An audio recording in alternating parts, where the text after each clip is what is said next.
What are common mistakes when reading nonverbal communication? Imagine trying to understand someone's feelings just by watching how they move or smile.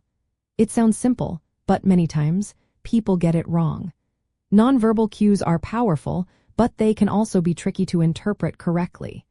When we look at body language, facial expressions, or gestures, we might make mistakes that lead to misunderstandings. Let's look at some common errors people make when trying to read these signals. One big mistake is ignoring the context. For example, crossing arms could mean someone is defensive, but it might also just mean they are cold. Without knowing what's happening around them, we might jump to the wrong conclusion.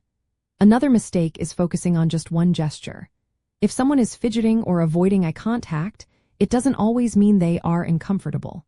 We need to see the whole picture, like their overall body language and facial expressions.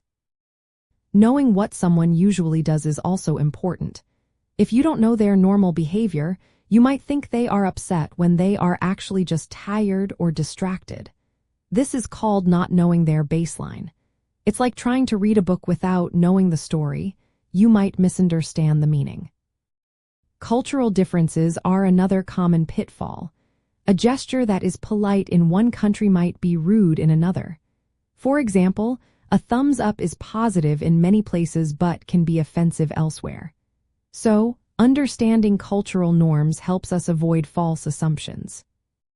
People also make the mistake of assuming facial expressions are universal.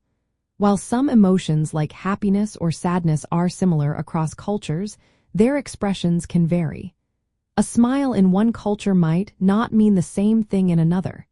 It's important to consider where someone is from when interpreting their face.